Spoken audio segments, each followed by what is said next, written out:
What's up YouTube? It's been a while since I've done a vlog, so we're back doing vlogs. A little bit better this time because we've got these mics, courtesy of Aaron. I bought them off him, but they're pretty decent, so I'm going to be using these when I do vlogs now, just to make the audio quality a little bit better. Hopefully it sounds good, because I'm not the best with technical stuff, but I think it'll work. And yeah, it means that I can now go to the gym and I can talk to you guys whilst I train, which is really exciting. I'm quite excited to do that because I used to, whenever I would train and vlog, I would either do a voiceover or we'd just have music over.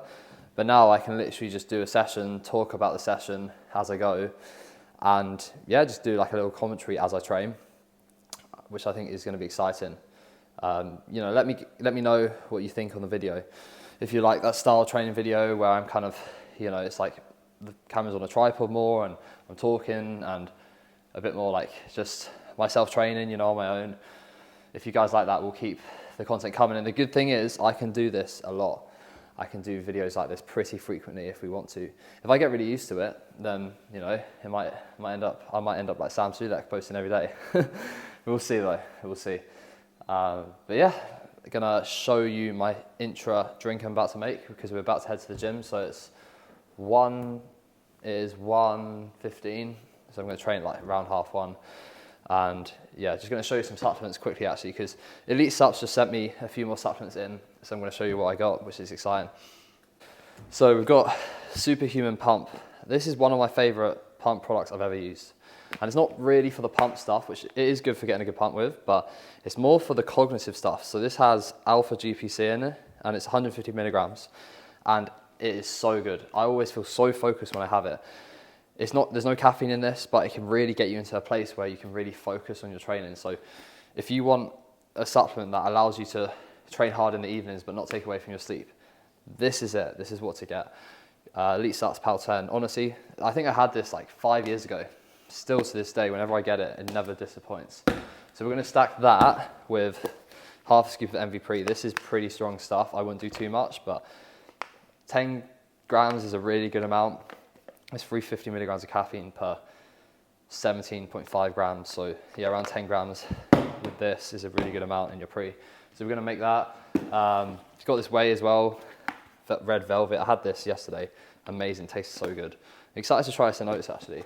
And then we're gonna make the intro, which is apple EAAs, and then cyclodextrin, so CarbX by Applied Nutrition. So we're gonna put this in here. A lot of people ask me like, what do you need to do when you can't get in enough water? The secret is to have a big intra. So unfortunately this is only a litre because I ran out of 1.5 litre bottles, but I'll just have to fill it up. So yeah, around 10 grams of EAs I find is enough. I always weigh it because some scoops they'll say like, oh, you need to have like 15 grams, and it's not really needed. So if you're trying to budget yourself and not waste stuff that's not really needed, you know. 25 grams of carbs as well. There we go. So the pre-workout, we're going to do 2 scoops is 18 grams of this as well. So I'm going to do half, well maybe a little bit more than half. Let's see, so that's 14 grams, so a little bit more actually. Then we'll do 10 grams of this. The key is not to do too much of this unless you're really fit and you're very lean and you're not going to get that messed up by loads of caffeine. I wouldn't go too crazy with it because you'll just be out of breath. Like you will, if you ever feel sick in the gym, it's because a lot of the time you're just taking too much pre-workout when you're bulking, and it can really mess your session up. So yeah, I'm going to mix this. Time to train. Let's go. We've got deadlifts. We'll see what happens with that. Yeah, I'm excited. It's going to be a good session. I'm excited to do a little commentary as we train. So currently on way to the gym. Very excited to deadlift today. It's always my favourite movement, always. I think there's nothing better than pulling weight off the floor. If you disagree, fair enough, but yeah, I think it's the most enjoyable lift. That and then barbell squats, which I'm not doing at the moment. But the goal today with that hinge is probably retaining or doing the same number that I've done for the last 2 weeks, which is pretty hard to say, like that's pretty boring, right? But it's like, essentially I'm telling myself I need to make sure that I can manage fatigue as much as I can through this push. And if I can prevent myself from getting injured, all this stuff, it's just gonna really help me. So currently, like, as I go into that last rep, I usually kind of hitch a little bit, like my form will break down a touch. And it's not unsafe how I do it, but it's just like, if I can match that again without a hitch, I think that would be a really good way of doing it. Yeah, so I'm just trying to, like, last push session, I did this on my flat Smith. I went, okay, let's just do the same numbers. And it just, I can tell it just did the right thing. Like, it's just making me keep the intent where it needs to be and not get ahead of myself, manage fatigue more. And it's hard to give that feedback to people, like, do less. I think a lot of people will get held back by that. I think some people, they need to learn just to train all the way to failure, no matter what. Like, just give absolutely everything. But if you have been doing that for some time, then, you know, potentially the right feedback is really just to say, look, be smart, train to failure, but when you know there's a rep that's going to just absolutely ruin you, you're probably better off leaving it. So, yeah, it's a hard one. It's like, you know, you just love to train hard, but realistically sometimes maybe I'm potentially saying reps in reserve might work. But I would never ever implement that with my clients. Like, I never would. Because, like I just said, like, for some people that would hold them back. They'll end up just training like 3, 4, 5 RIR instead of 1 RIR. But it's not enjoyable. Like, it's not enjoyable having that system in place, knowing that you can't go all the way there. It's kind of something you just kind of implement when you've been training really hard and you know, okay, here and there you're just slowly just kind of backing off a little bit in some sets. Still go to failure, like an absolute failure on a lot of lifts, 100%. I'm just talking about like a deadlift, you know, like that's a very fatiguing movement. So yeah, this pre-workout tastes unreal, so good. That mango Vaniac superhuman pump, so good. With MV Pre roadside lemonade, but it is mainly the mango in there. It tastes amazing. I think that is like one of the best tasting pre's I've had. And I had it like 5 years ago and it still tastes the same. It just shows like how good it is to taste like that 5 years ago. I remember I used to have it and think, wow. But yeah, enough of me rambling. We're gonna get into the gym. We're gonna deadlift. We'll see how it goes. And I'll show you some other lifts I'm doing now because a few things have been swapped up in this session, which is good. I mean, this session's been doing wonders for my back so far. It's absolute focus, so we'll show you what I'm doing. We'll get a good session in. It's time to grow. Right, so I just thought I'd skip the mobility stuff, as in I don't need to show you it because it's very monotonous and you probably see me do it loads of times, but done 10 minutes of mobility before hinging. It's so important. I'll never not do it. Makes such a difference.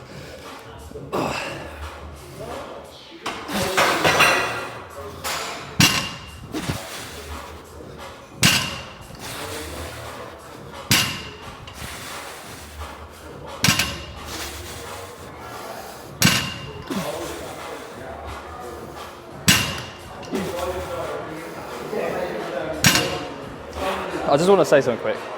Watch where the bar moves along as I go down. It's dragging on my legs the whole time. The biggest mistake people make on deadlifts is their elbows. First they're going too narrow, so like this, and the elbows are like here. And they're just deadlifting like this. This is forcing me into rounding. So just get as locked in as you can. It's so important. Just slam it against your legs. It should hurt. Another thing I'm just going to say. You'll notice I roll the bar into me when I pull. Now you don't necessarily have to do that, but it's a very good way of like cueing that the bar needs to be really close to my legs because it's traveling back. And like if you were to pull something out of the ground, what would you do? You'd lean back a little bit, right? You'd try and pull it behind you. So that's kind of what we want the direction to be moving in. So that roll in helps me a lot.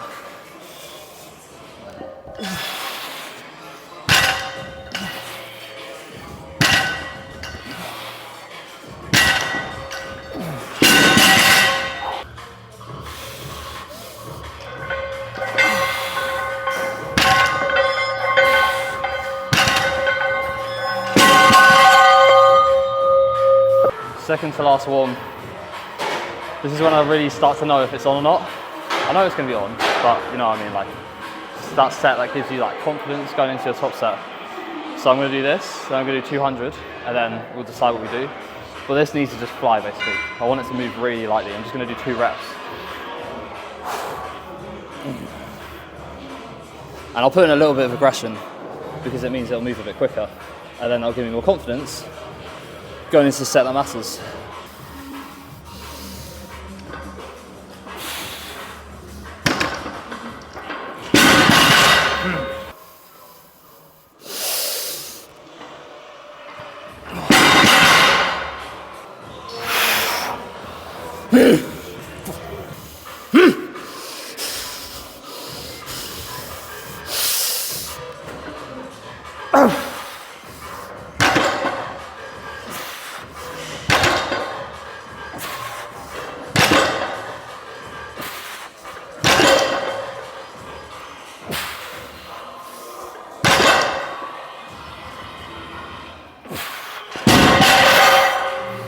Oh, I was happy with that, to be honest.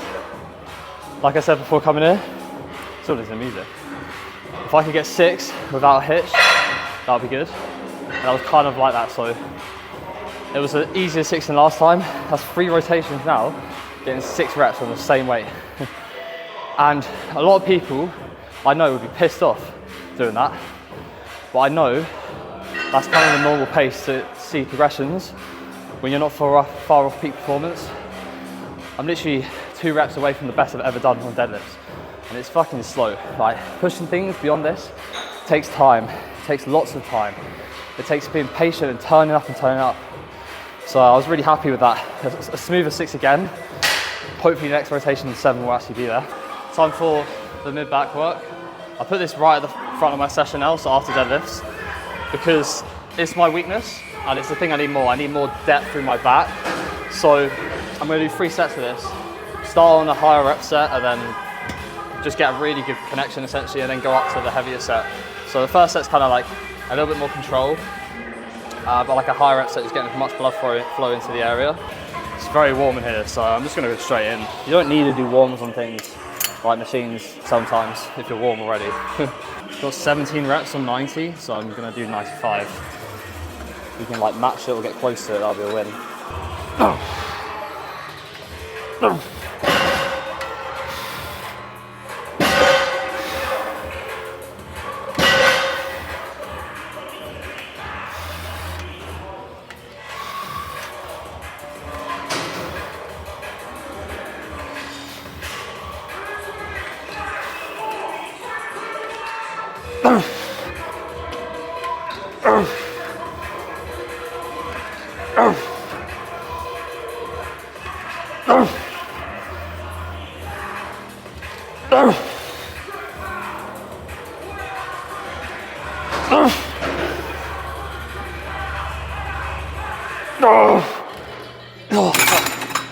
Oh, nice.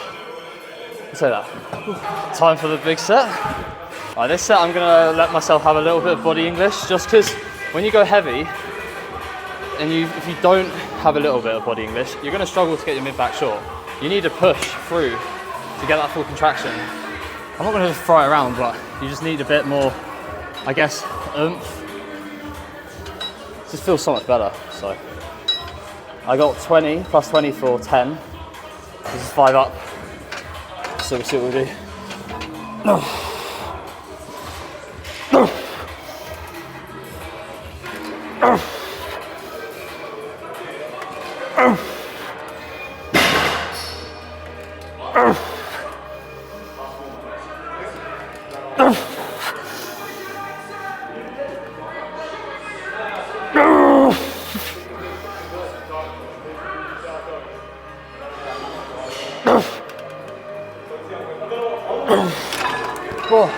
This is a fun set. So back off, well, first set. But after I fell, I'm gonna go into 5 length and partials, and that just, it's the best feeling. I don't know why, but I find length and partials on any mid-back movement, just in that stretch position, just going into traction, it feels so good.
So we're going to go on to a low lat movement now, which I think is one of the best that I've ever ran.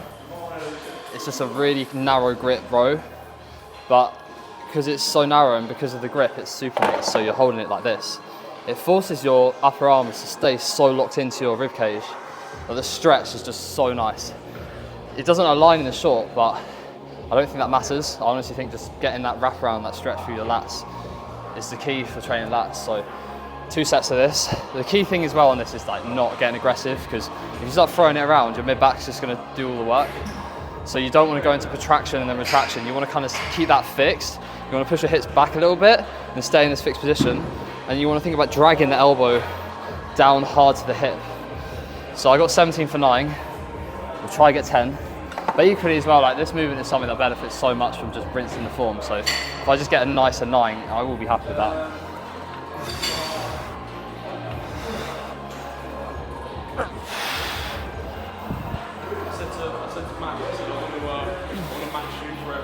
Just to see if I can get one exercise and start getting more reps with.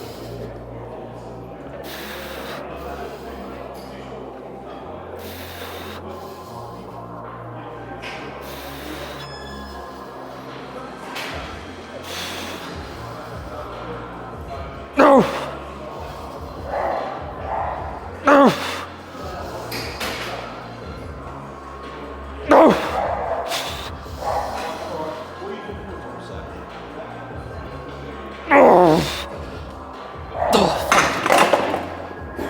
Oh. It's funny because I feel like there was a period of time where a narrow grip seated row, everyone would have ruled out and said, oh, that's not optimal. Oh, it's just, yeah, buddy. But now we're seeing all those old school bodybuilders that just threw around, you know, a V-bar row, actually had a lot of merit. And they're just getting that massive stretch through the lats. It's funny, it all swings and roundabouts in bodybuilding. That's why I don't look too much into the science. Obviously I will listen to science, but trial and error is the best thing. I'm just going to try something. This might be quite unstable, but no. I'm just putting the block, sitting on the block, because then it's just more of a low row. And it will allow me to keep my elbow a bit more close to my hip. I just want to see how it feels. I'm not someone like who wants to change machines too much because it's just a lot of faff, but if this feels better, I will stick to it.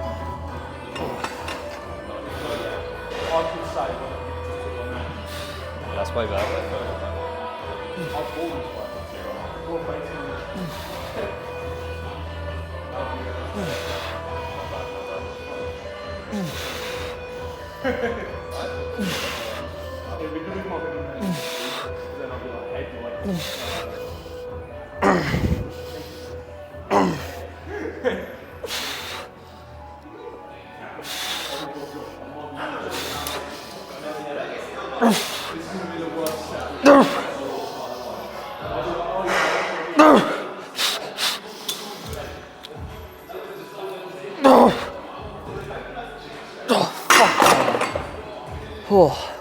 This machine's in a lot of places. You've probably seen it before. I've realised I actually think it's a lot better for terrace bias pull downs. The reason being is because you can drag it out, and any terrace work you want to diverge it out and wrap it round. So as you're pulling down, you're thinking about wrapping your elbow around here to get a fuller contraction through the terrace. So you're kind of going to there. I really like this machine for that reason, and then what I like to do is it drops off a lot in the short. So if I put it higher up, it's heavier in the short, the seat, and then which actually needs to go up a little bit, and then I'll put it down into the second set, and it'll drop off a little bit more as I get a bit more fatigued. I don't know how I'm going to progress this. We're already out the stack, and the pin is a square, and you can't put the plates in because this thing's in the way. So we won't be on this machine for much longer, sadly.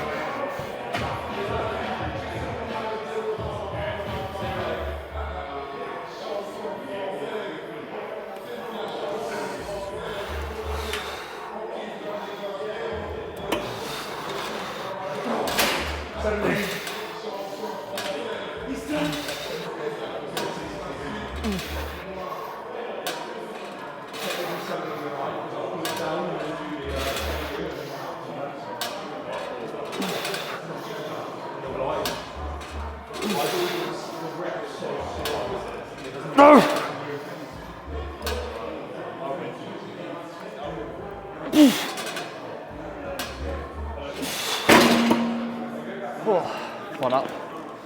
So that everything's progressed but deadlifts. It just goes back to that point of when you're near peak performance on like big lifts, it takes so long. But at least everything else is progressing. So we're going to go on to single arm cuff pullover. Now this has been a movement that I used to do very differently. I've been changing it up a lot and just finding out like what actually feels the best and what is my desire in terms of doing this movement. Now this is at the very end of back work, upper back, lat work. So after this we do biceps. So the ability to shorten off the lat has dropped off a lot. But also I find that the lat benefits so much from a big stretch, you know, taking it through that full stretch. So what I've been doing now, which is way harder, is standing up pretty upright, shift my hips back a little bit, and just literally just coming across my body all the way. Yes, it aligns less in the short, but the stretch is so good. So yeah, it's a lot harder. I've had to strip it back a little bit. The height of the cable stack is quite high because it just allows me to get more challenge in that stretch position.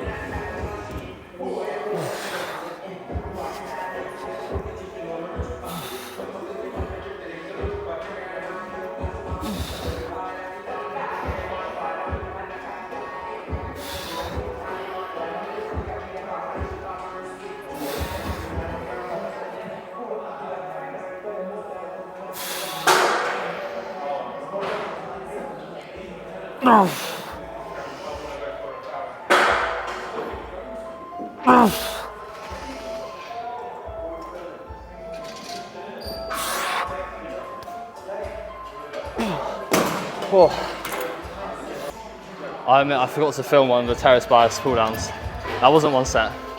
I'm still a bit of a rookie with vlogging.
So I finished on lats, going to go on to biceps, incline dumbbell curls for one set.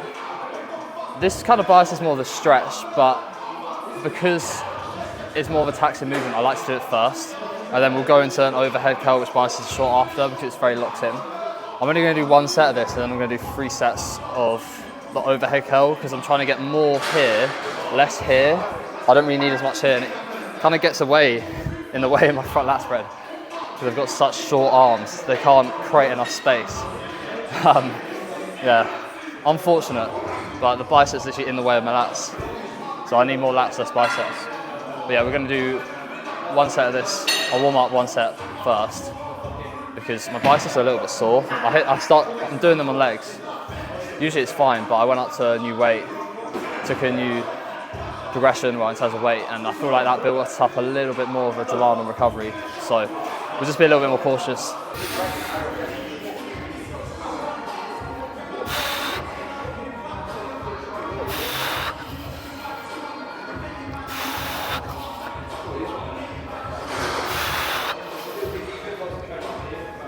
Oh,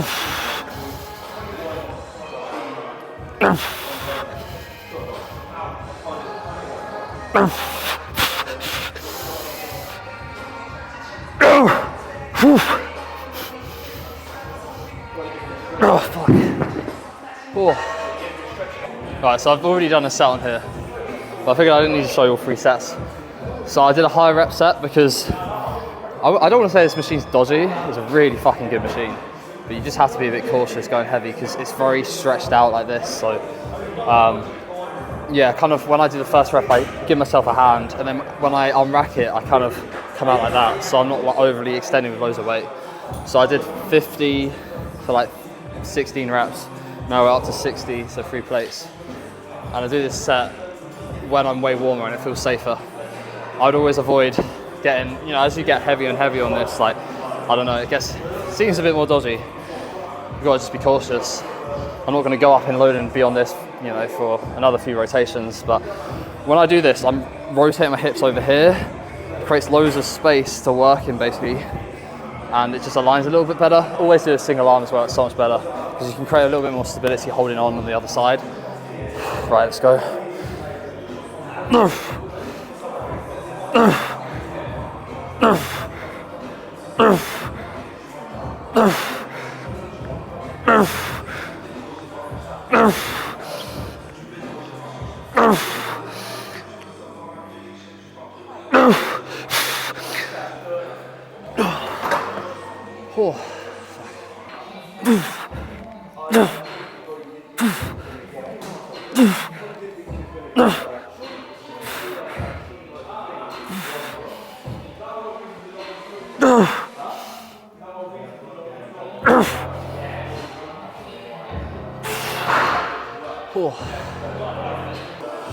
Final bicep set.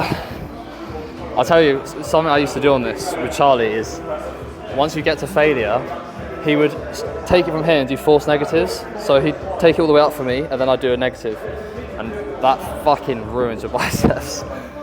Whether or not I'll do that again, I'm not sure. I feel like I was testing myself with injury there, but it was fun, fucking killed. I think sometimes just doing shit like that and just getting really good at embracing the pain, it just teaches you how to grow, you know, like you're just training hard, and at the end of the day, it's the people that can deal with pain the most that will go further in the sport. So it's about being comfortable with being uncomfortable, you know. Well, this is gonna probably be like a 20 rep set. But I like the high reps on arms. Ugh.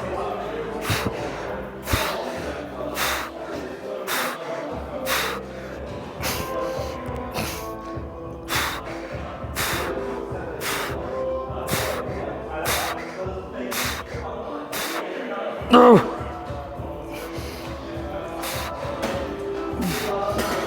No. No.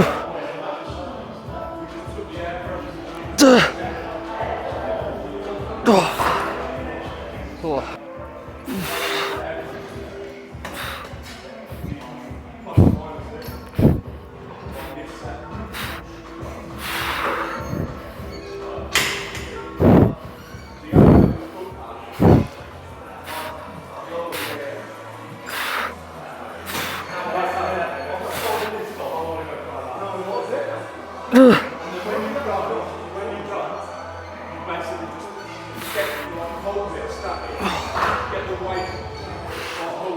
Right, rear delts. I'm just gonna go straight in. I don't feel the need to do a warm up. The secret when you train rear delts is like, don't overly contract back here. Just stay in like, length and range and do partials basically. So that's what I'm gonna do. Just keeping it on the rear delt.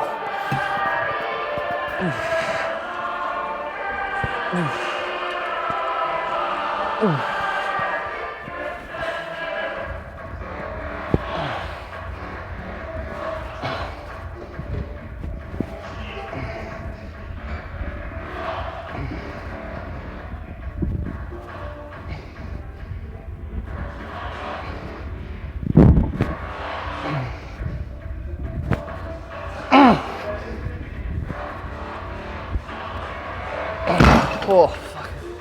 Final set. This is the first set. I didn't show you the second set. I'm not going to bore you with loads of rear delts. So we're going to some partials at the end of this one as well.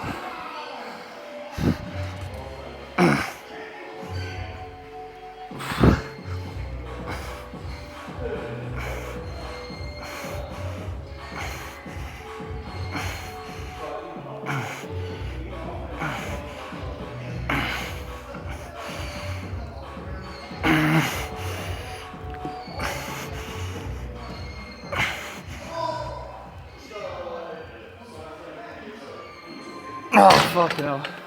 Couldn't do the partials. That died, oh my god. Right, we're going to finish with some posing.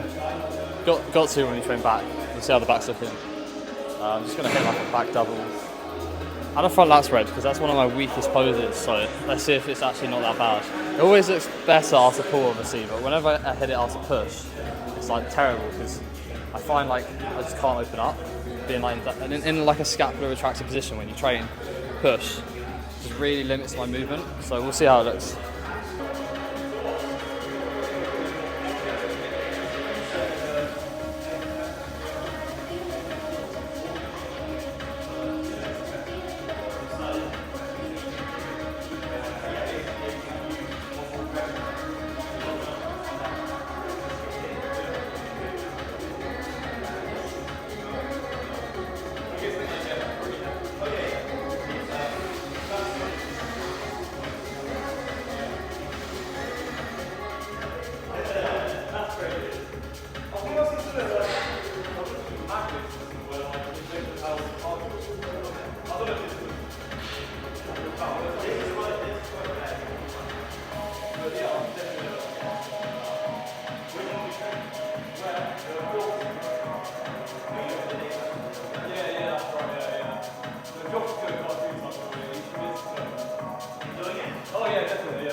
It's a bit dark in here, not gonna lie, but just got back from the gym, and yeah, that was a really good session. I was very happy.